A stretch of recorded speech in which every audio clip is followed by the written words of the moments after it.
all of you faithful viewers of Equinoxe television. It's time for the news. Thank you so much for joining us tonight. Our major stories: right away, a young man of about 24 murders his biological mother in cold blood at the Makepe Misoke neighborhood of Douala. The boy stabbed his mom several times in the neck, abandoned her in her pool of blood, and reported himself to the police. We will tell you more about such tragedy in this news edition. 8 days after the kidnap of the divisional officer for Idabato alongside a council worker, his whereabouts is still unknown. While on a fact-finding mission to Idabato, the governor of the Southwest region, Bernard Okala-Bilai, has given a 72-hour deadline to the population to release both of them. In this newscast, we will explain the circumstances that led to the arrest of the public authorities and the measures taken to ensure their release. Those are our major stories, viewers. Details just ahead.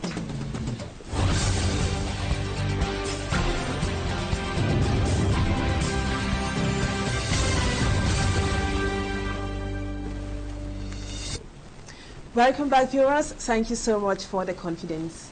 We begin this edition of the news on a rather sad note in Yaoundé, in the Central region, where a Roman Catholic priest was murdered.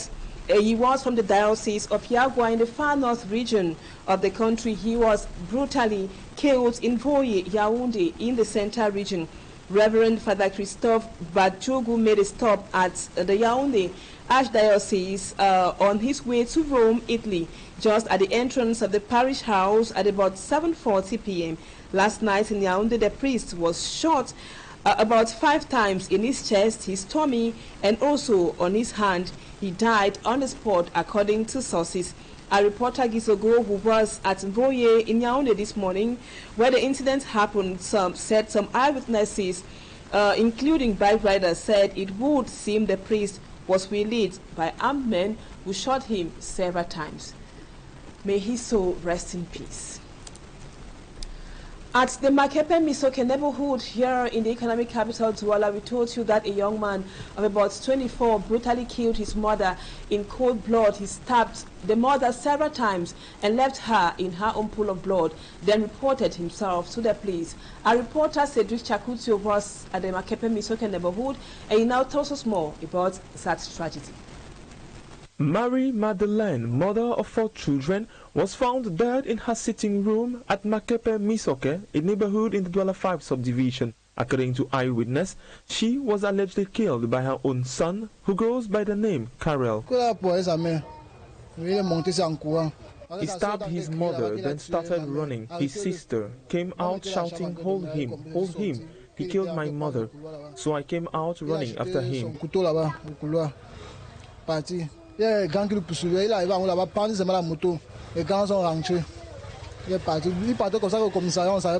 saw him throw his knife in the gutter, then he stopped a bike and went to the police station. I went to look for a taxi so as to transport the mother to the hospital. We are really shocked. This woman suffered while taking care of this child. We really don't understand why he killed her. Il parvient à l'égorger. Nous sommes seulement dépassés. Nous, les habitants de ce quartier. The neighbors in shock are struggling to understand what could have pushed Carol, 24-year-old, to commit such an act. Some reveal that for 2 days, the young man had been acting strangely, saying that he was given 3 million francs to kill his mother. Nous sommes abattus. Tous les gens du quartier étaient vraiment choqués. Arriving at the police station, we tried asking him questions to know why he killed his mother.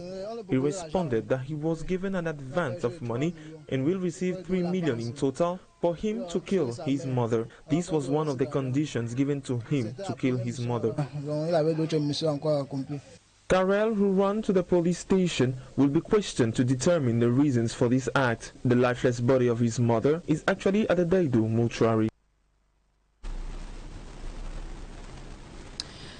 And now we take you to the Southwest region. We told you in the headlines that 8 days after the kidnap of the divisional officer for Idabato alongside a council worker, his whereabouts is still unknown. While on a fact-finding mission to Idabato, the governor of the Southwest region, Bernard Okala-Bilai, gave a 72-hour deadline to the population for his release or for their release. In the report which comes up next, Immaculate Fogwe explains to us the circumstances that led to the arrest of the administrators and the measures taken to ensure their release.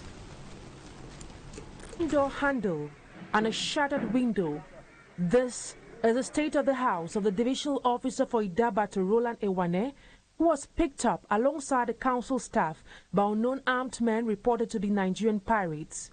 The mayor of Idabato, Itongo Eden, who lives in the same house, explains the circumstances that led to their kidnap. He says the pirates destroyed the window and later sent their hand through the hole and managed to open the bolt of the door. They later forced their way into the house and went directly into the room of the divisional officer and the council worker and took them away. He adds that those who took the divisional officer and the council worker spoke Ijo, a language spoken in Nigeria. They later took them on board flying boats towards Nigeria. While on a fact-finding mission to Idabato in the Bakassi Peninsula, the governor of the Southwest region, Benau Kalabilai, gave the population 72 hours to provide the divisional officer and the council staff. I gave the population of Idabato, who are 95% Nigerian, to release the GO. It is well established that the GO was kidnapped with the complicities of some so-called Nigerian businessmen. In retaliation to the attack, the senior divisional officer suspended commercial and maritime activities in the area.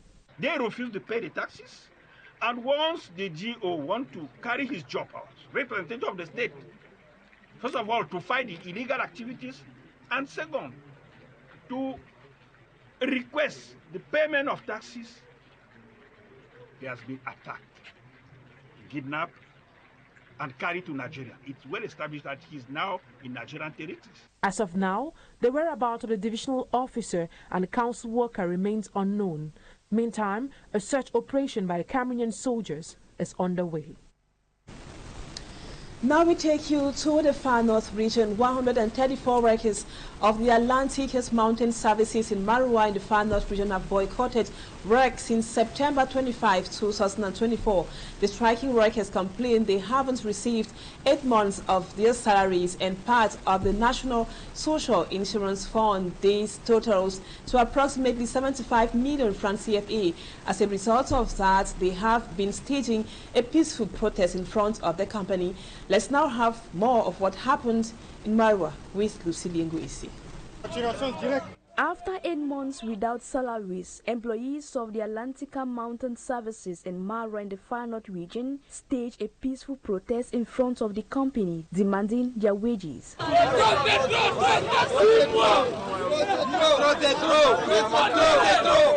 They are grief workers of the company, which is a subcontractor that primarily provides support services to the company in charge of distributing electricity in Cameroon, say for the past 3 years they have been struggling to make ends meet. C'est toujours les mêmes problèmes de salaire, de non-paiement de salaire. On nous promet, on nous promet, on nous promet. We are here today to ask our employee to pay us our due, and we need the social insurance, because if you are sick, if it's an accident, the employer cannot take care of your problem. We are tired to understand every day the failure. Anta Buba, one of the workers, also says they have complaints to the management in the region and those in the North region, but nothing has been done so far to resolve their plight.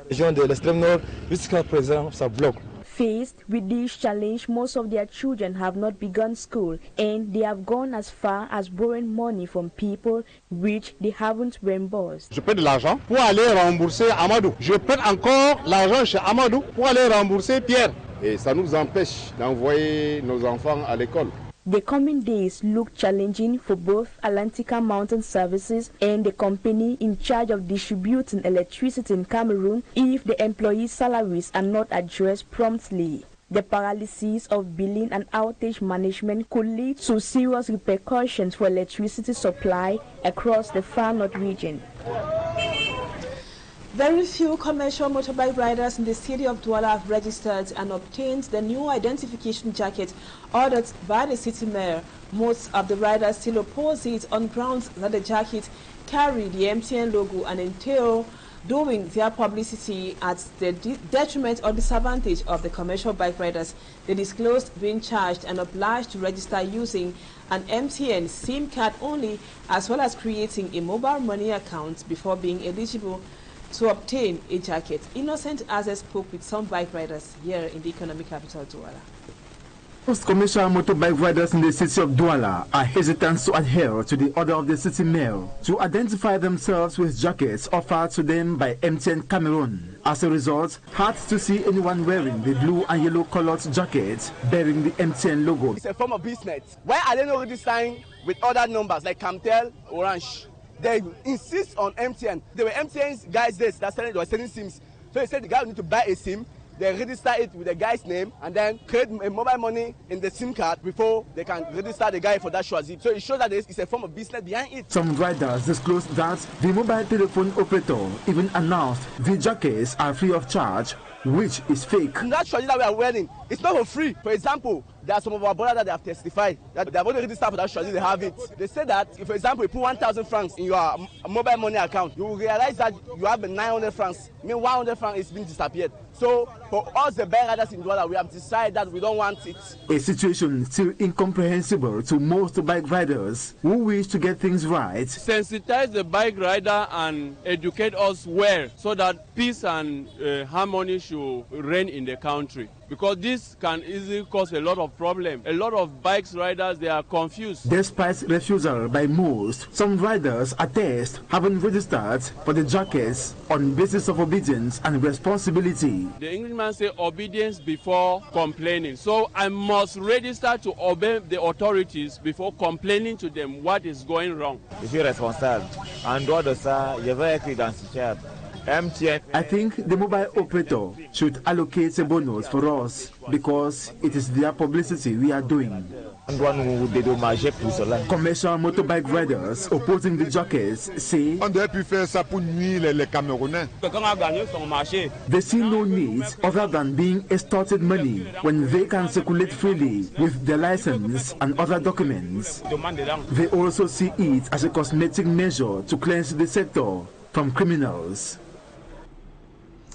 Now we move on to this other news story. The Minister of Public Health, Dr. Maroua, has accused governors of the 10 regions of Cameroon of being responsible for the whereabouts of the 4,000 bags of rice donated to Cameroon during the COVID-19 period.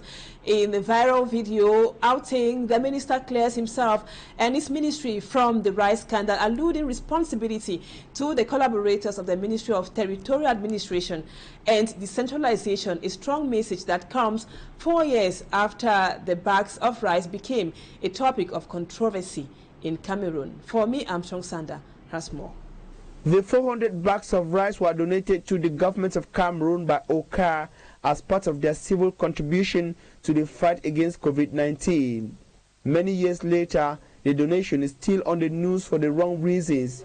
Basic Cameroonians to whom the rice was destined are yet to receive a grain, and no one knows exactly what has become of the food. While speculations increased, fingers began pointing at the ministry and the Minister of Public Health, who received on behalf of Cameroon in its capacity as lead actor in the fight against COVID-19. In an open reaction after the scandal, Public Health Minister Maroua says he knows nothing about the whereabouts of the rice, disengaging his ministry. Maroua pushes the responsibility to the Ministry of Territorial Administration, presenting the governors of the 10 regions of Cameroon as being responsible for the whereabouts of the 4,000 bags of rice. The minister says the bags were loaded in trucks and transported to the 10 regions of Cameroon 3 days after reception in Yaoundé.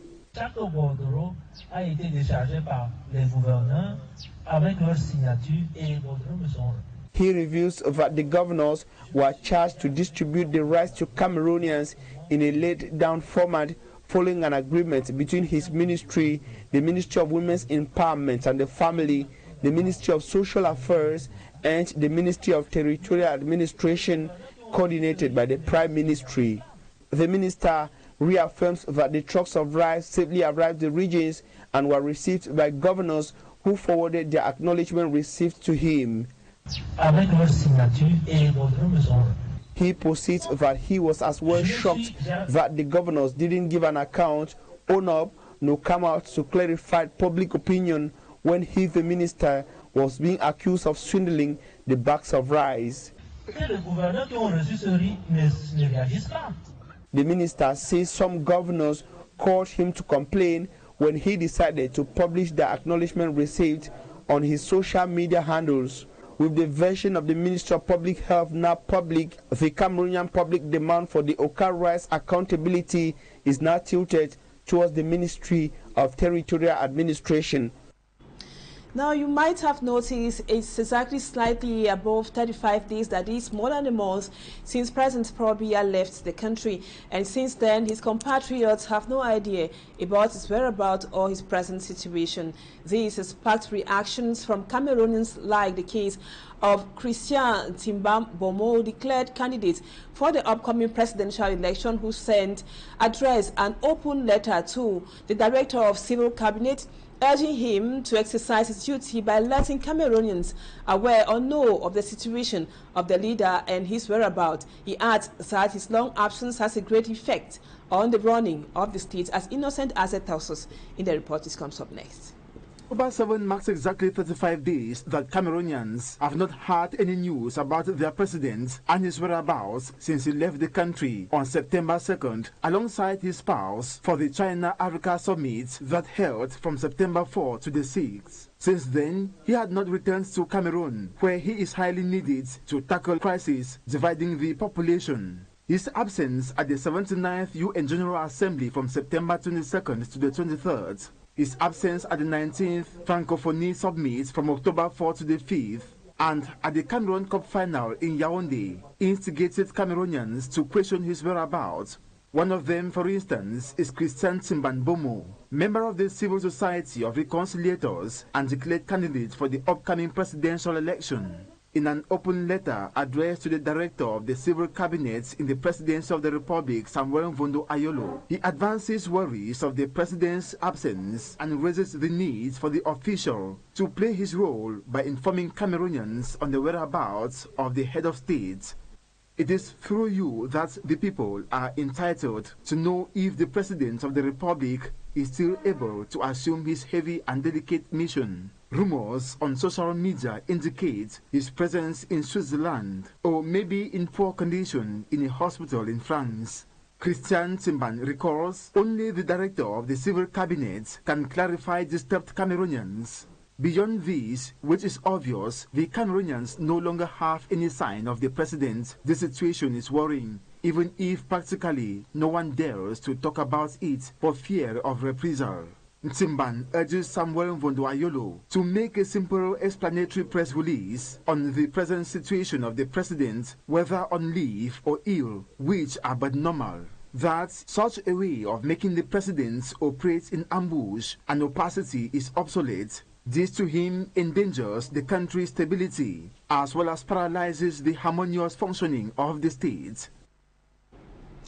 Let's now talk economics. The Cameroon Chamber of Commerce, Industry, Mines and Crafts is now striving to reduce the high rate of debt on small and medium-sized enterprises in Cameroon, and entrepreneurs and would-be business persons are being equipped with tools to overcome the many challenges killing such companies even before they begin making returns on investments. They are being drilled on various steps and approaches to setting up and managing businesses in an emerging and free market economy like that of Cameroon. Babila Jonathan reports. Many startups and small and medium-sized enterprises in Cameroon end up in bankruptcy. According to the National Institute of Statistics, the death rate of small and medium-sized enterprises was 36% in the 2009-2016 period. Too often, when small and medium-sized enterprises come up, in less than no time, they die. Generally, we think that the problem with youth entrepreneurship is only about financing, and it's totally false. Because when you have money, you don't know how to manage it. You don't know how to plan, how to spend it. You don't know how to work on marketing, how to work on yourself, and also the law department. You will probably have a lot of problems. Startups have a problem to commercialize their project and to keep their customers. The Cameroon Chamber of Commerce, Industry, Mines and Craft is working out solutions to the challenges of startups and small and medium-sized enterprises. It is the objective of the 8th edition of pre-installation seminars for entrepreneurs willing to establish in Cameroon, running from October 8 to 11, 2024 in Douala. These pre-installation seminars are meant to build up the capacity of those who venture into business. And through the tools that we've developed with our partners, we've been able to organize several of these seminars to give startups the capacity to build up their projects. And the aim here is to reduce the mortality rate of enterprises. And so we're giving them these strategies to make sure that once they are up and running, they should not get to die. We are here to help them to have a better structuration for their enterprise, a better management, and how to keep customers and grow the revenue of the enterprise. The strategy is expected to boost the sustainability of startups and small and medium-sized enterprises and thus bring down their bankruptcy rate. We stay with you, Babila. You tell us that legal and arbitration stakeholders are discussing ways to enhance alternative business litigations in the maritime sector in Cameroon and the rest of the African continent. They are meeting in Douala within the framework of the Cameroon Arbitration Week. You also tell us more on the importance of arbitration and other alternative dispute resolution. Of business disputes in the maritime sector is as high as the volume of trade that goes via the sea. There are many conflicts that evolve around maritime arbitration, and we know that there is no international trade without maritime. That comes into play because most of the goods, they are transported through the sea and the rest. As long as there is any human endeavor, there's a potential litigation. So in the commercial domain, which is maritime, so long as there is the business transaction, so long as two persons come together because of business, there's a potential litigation that is standing by. In Douala here, you all know, of course, that this Douala has a seaport, so we are bound to have a lot of litigation that goes with the commerce by sea transportation and sea business. Some legal experts say resolving disputes by courts is cumbersome and time-consuming, usually characterized by several obstructions to justice. Courts have failed us. There's a lot of corruption here and there that we know, so justice is very scarce. The rudimentary mode of conflict resolution, the courts and all of that, some people think it's expensive, it's time consuming, and it doesn't really restore the peace that goes with justice. Thus, the necessity for arbitration and other alternative dispute resolution mechanisms in Cameroon. It used to be arbitration in the general sense, but now arbitration too, like the mainstream litigation, is going into specialization. Converge on Douala for the Cameroon Arbitration Week. These stakeholders are discussing ways to enhance the resolution of business litigations out of the courts. We're having this Cameroon Arbitration Week with the Nkafu Institute.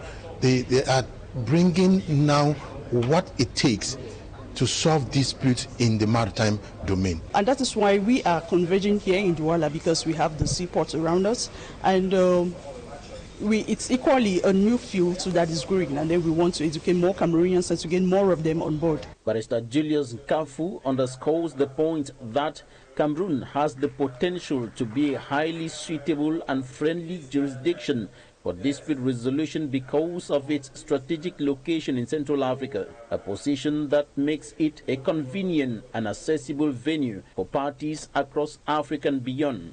A bilingual status with English and French as official languages and by juror legal system are added advantages. Now we take you to news out of Cameroon. 10 persons have died and several others are still missing after a mine collapsed on them that was in Zambia yesterday. And over to Ethiopia. Ethiopia's two houses of parliament have elected Haile Selassie as the country's top diplomat of the republic. Details of our foreign page roundup with Cedric Chakutio. At least 10 people died and an unknown number are missing after a mine collapsed in central Zambia. Authorities said rescue operations were underway and it wasn't clear exactly how many miners were underground. The collapse occurred in the district of Mumbya, about 150 kilometers west of the capital, Lusaka. No cause was immediately given for the collapse. 9 bodies were recovered from the site and a 10th person died in a hospital. 5 were injured and being treated in the hospital. Collins Zuvu, a government minister and a local member of parliament, says 20 miners were missing and feared dead, although police didn't confirm that number. The miners are suspected of being informal ones, which is common in the southern African country. Dozens of informal miners died last year in Zambia when they were buried by landslides while working in an open-pit copper mine in the town of Shingola near the northern border with Congo. And in Ethiopia, Ethiopia's two houses of parliament elected Haile Selassie, the country's top diplomat president, on Monday, 7th of October. Haile Selassie was sworn in on the same day. He handed over the constitution by country's outgoing president. Haile succeeds the country's first female president, who was elected 6 years ago, of the mainly ceremonial position as executive power is vested in the prime minister. The African Union chairperson congratulated the departing FM on his election and further reiterated the continued support of the African Union Commission to Ethiopia's journey to deepen the country's democracy and sustainable development.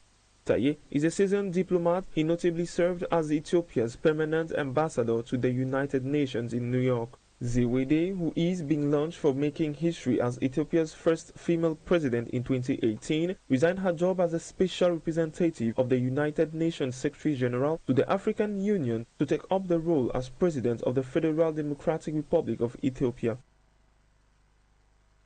Now let's talk sports. Officials of the Cameroon Football Federation FECAFOOT say they are prepared to give all the technical assistance that Mark Breeze, the coach, needs to succeed in his mission. The first vice president of the federation, Celine Eko, made the declaration as she received the 18-man technical staff at the FECAFOOT headquarters in Tinga, Yaoundé.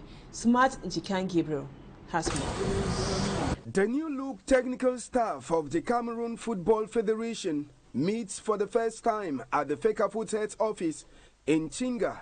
This in the presence of the first vice president of the federation. To start up, the first vice president of the federation promises the total support of the FA to the technical team. I can assure you, Mark Breeze, that the federation will be by your side and will do everything to accompany you to succeed in your mission. If there still exists any doubt about the newfound collaboration, the first vice president of FECAFOOT reassures. I will recall here that each and everyone has the obligation to work with determination and transparency to permit the coach to succeed in his mission. As a proof to show that FECAFOOT has decided to work with Mark Breeze and co, the equipment have been handed to the technical staff. I would like to use this opportunity to thank FECAFOOT for giving out the equipment we needed. It's better than before. Peace now reigns in the one-time strained relationship between the ministry and FECAFOOT, and all is under a true higher instruction from the state. We are today making peace with the higher instructions from the head of state, and so no one has the right to commit errors. As it has been said before, the Ministry of Sport remains at the top, and FECAFOOT takes care of the technical aspects. Cameroon will have a double header against Kenya on the 11th and 14th of October 2024 as Day 3 and 4 AFCON qualifiers unfold. And before we go, viewers, this obituary just getting to us right now. The former president of the Cameroon Football Federation, Vincent Onana, is no more.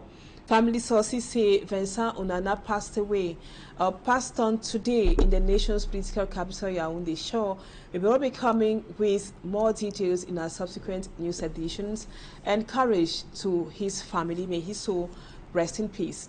Viewers, thank you so much for always being with us. Thank you for the confidence. Don't go away. Our programs continue as usual in about 30 minutes or so. Equinoxe with Search Channel 2 and the news in the French language comes up at 8 p.m. with Julien Beth Bisai. Stay with us on Equinoxe Television and see you again tomorrow, same time, God willing. Bye-bye for now.